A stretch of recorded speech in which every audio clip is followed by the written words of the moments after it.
कहाँ तक जारी है आवाज? हाथ उठा के बताओ जहां तक आवाज आ रही। सबसे पहले तो मैं अबूब शहर वालों का, इस गांव के हर एक ग्रामवासी का बहुत बहुत धन्यवाद करता हूं। आप सब लोगों ने जिस तरह का जन्म जुटाया है वो काबिले तारीफ है। मैं आपको बधाई देता हूं। यहाँ की जेजेपी, आजाद समाज पार्टी और भीम आर्मी की टीम को भी बहुत बहुत बधाई देता हूं। सम्मानित साथियों, अपनी बात को शुरू करते हुए मैं सभी धर्मों में जन्मे सभी संतों, गुरुओं और महान पुरुषों को नमन करता हूं। मैं उन वीर सपूतों को भी याद करता हूं जिन्होंने आजादी के लिए बलिदान दिया। मैं राष्ट्रपिता ज्योतिबा फुले से लेके छत्रपति साहू जी महाराज और डॉक्टर बाबा साहब अम्बेडकर को भी याद करता हूं। मैं मेरे राजनीतिक गुरु मान्यवर साहब काशीराम जी को और जननायक चौधरी ताऊ देवीलाल जी को भी नमन करता हूं। बाबू शिवदयाल चौरसिया, महामना रामसु वर्मा, संत राम जी प्रजापति, चौधरी महाराज सिंह भारती और सर छोटू राम जी को भी नमन करता हूं। आज आपके गांव में जिसका नाम खुद में शहर है, अबूब शहर, गांव ये शहर है।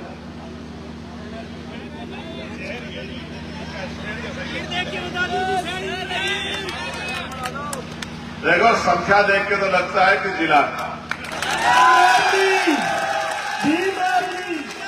और वैसे आप गांव को कहो या शहर, आपका प्यार इस बात की गवाही दे रहा है कि ये गांव हो या शहर या जिला, ये भाई दिग्विजय चौटाला के प्यार में आज यहां बैठा है।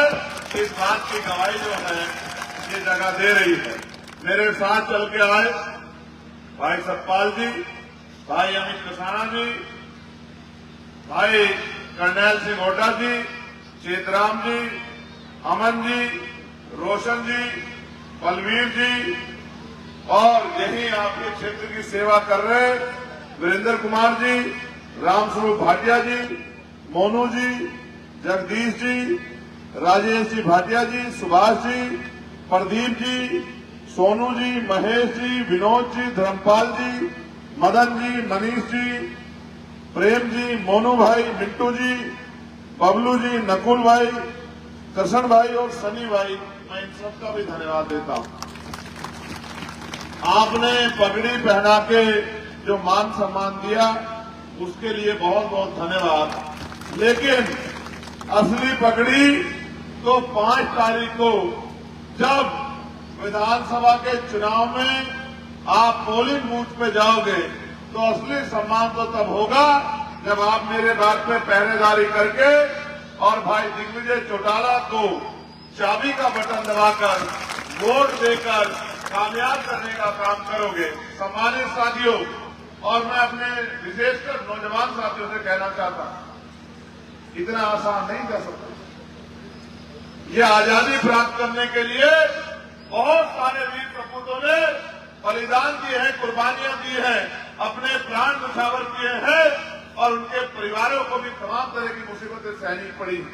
उसी क्रांति के नायक जिनको क्रांति का जनक, वीर योद्धा और जिनके बारे में कहा जाता है कि मां जन्मे तो शहीद आजम सरदार भगत सिंह जैसा बेटा जन्मे, उनकी जयंती पे और आज एक कार्यक्रम, ये जयंती पे भी कार्यक्रम है, मैं इसके लिए उन्हें उनको नमन करता हूं, याद करता हूं। आप सोचिए, जब मुल्क आजाद नहीं हुआ था तो इस देश में सभी कामों के लिए संघर्ष करना पड़ता था और बहुत सारे लोगों को तो एक बड़ी आबादी को जो हक वंचित समाज है, किसान कमेरा है, उसके अधिकारों में तो डाका डाल के रखा हुआ था।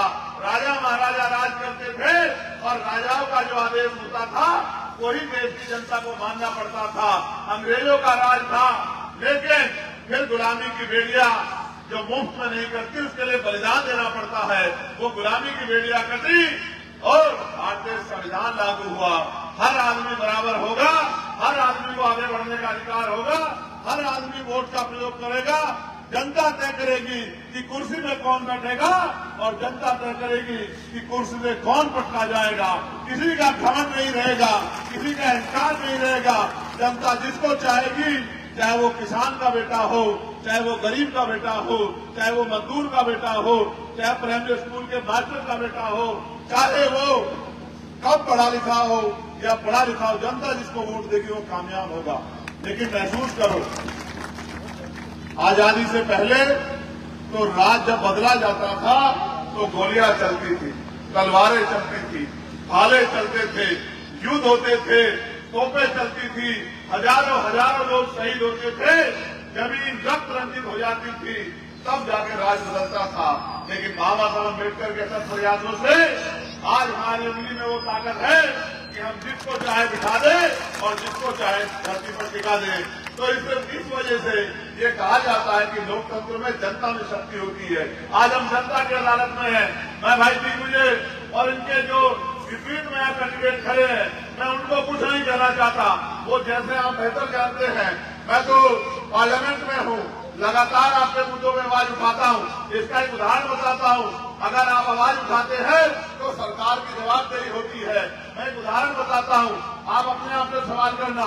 5 साल में जो आपका एमएलए है, आपने असेंबली में कितनी बार उसको सुना कि उसने कहा हो कि मेरी डमवाली विधानसभा में बिजली की समस्या है, पानी की समस्या है, स्कूल की समस्या है, कॉलेज की समस्या है, उद्योग धंधों की समस्या है, और तो और तमाम तरह से नशा और तमाम तरह की परेशानियां मेरी विधानसभा। कभी सुना आपने?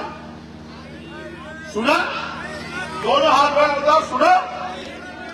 तो आपने उसको पहले असेंबली में भेजा क्यों? मैं आपको बताता हूं कि बोलने से क्या होता है। असेंबली मुंह दिखाने के लिए नहीं होती, वो सवाल करने के लिए होती है। मैंने 29 जुलाई को पार्लियामेंट में सवाल किया था, बजट जब आया था, मैंने सरकार से सवाल किया था कि आज भी आजादी के इतने दिन बाद भी जो कमेरा वर्ग है, मजदूर वर्ग है, उसको न्यूनतम वेतन 700 रुपए क्यों नहीं दिया जाता? 250, 300, 400 रुपए क्यों दिए जाते हैं? 250, 300 रुपए में गरीब के घर का चूल्हा नहीं जलता, महंगाई कमर तोड़ रही है। 1.5 महीना लगा, सरकार चुप्पी थाम के रखी, फिर हमने 11 तारीख को बड़ा आंदोलन किया। मैं धन्यवाद दूंगा हरियाणा के साथियों का, एक बड़ी संख्या में जाके उन्होंने उसमें रोल अदा किया। और परसों शाम में सरकार ने नोटिफिकेशन जारी किया कि अब न्यूनतम वेतन 783 रुपए होगा। आप ये महसूस कीजिए, न मैं पार्लियामेंट में इस बात को उठाता, न सरकार की मजबूरी होती, न ही कि मजदूरों की, कमेरों की जो आमदनी है, जो पहले 300-400 रुपए थी, वो बढ़कर 783 रुपए होती। इसलिए कह रहा हूं कि सदन आवाज उठाने के लिए होता है। जिसको आपने वोट दी वो आपके हितों के लिए नहीं बोला। और दूसरी तरफ भाई दिग्विजय है, आपके बच्चों के लिए लाइब्रेरी बनवाने का काम किया। जिन गांवों में स्टेडियम नहीं, स्टेडियम बनवाने का काम किया। जिन ढाणियों में बिजली नहीं पहुंची, बिजली पहुंचाने का काम किया। जहां पाइपलाइन से पानी नहीं पहुंचा, वहां पाइपलाइन डलवा के पानी पहुंचाने का काम किया। जो भी समस्या इनके सामने आपने रखी, चाहे शेड डलवाने की हो या कोई और हो, अपने आप से आगे बढ़ करके उसमें अपना रोल अदा किया। और आप महसूस करो, इस लाइब्रेरी का क्या लाभ हुआ कि हम एक दूसरी विधानसभा में, मैं और दुष्यंत चौटाला जी घूम रहे थे, एक गांव के लोग बस के सामने आके खड़े हो गए, मुझसे जिद करने लगे कि भैया बाहर आओ। तो हमने कहा कि आपके गांव में प्रोग्राम नहीं है, हमें जाने दो। तो बोले प्रोग्राम नहीं करना है, आप एक बार चल के लाइब्रेरी देख लो। मैं लाइब्रेरी में गया तो बेटियों की लाइब्रेरी अलग थी, बेटों की लाइब्रेरी अलग थी।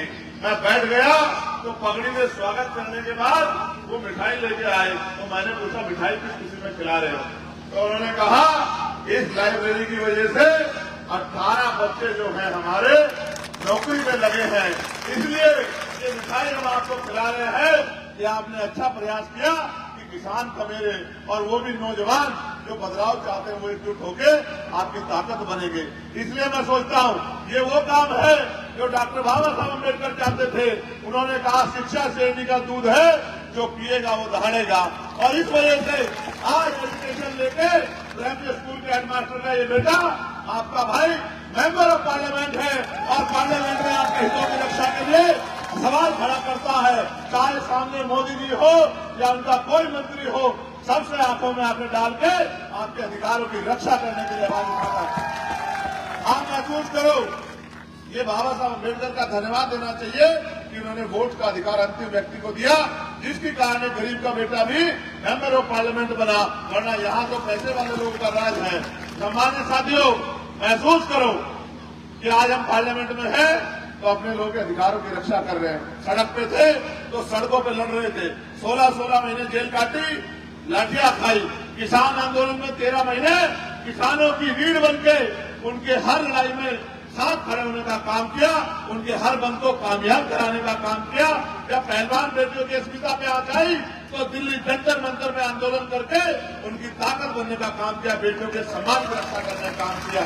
और जब एक बेटी के साथ सरकार के साथ में जुल्म हुआ तो पार्लियामेंट में वो सरकार के मंत्री को चैलेंज देके 2 घंटे के अंदर जवाब देने के लिए मजबूर किया, आवाज उठाने का काम किया।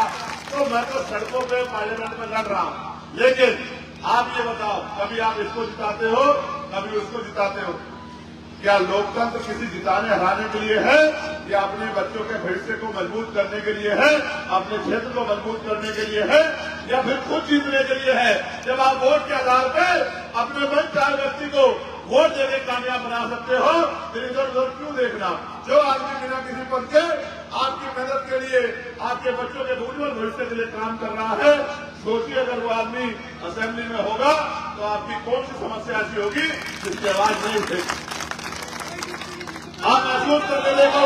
सामान्य साथियों, लोकतांत्रिक व्यवस्था ऐसी है, एक आदमी के नाम पर चुनाव नहीं होता। 90 विधानसभा आपके यहाँ 90 की 90 जगह अलग अलग उम्मीदवार है, और जनता का चुनाव का मतलब ये है कि जनता चयन करे कि इनमें से सबसे अच्छा उम्मीदवार हमारे लिए कौन है। आप तराजू रख के तोल लो, न दिग्विजय से लंबाई में कोई मजबूत, दिग्विजय से न कोई और न ही दिग्विजय से कोई नियत सोच में मजबूत अकेला आदमी। इसको घेरने के लिए सब लोग लग के जो है कोशिश कर रहे हैं कि दिग्विजय चौटाला एमएलए नहीं बनना चाहिए। और मैं जानता हूं बड़े बड़े महले वालों को नींद नहीं आ रही होगी, जैसे जैसे लोग जुट रहे हैं उनकी नींद हराम हो रही होगी।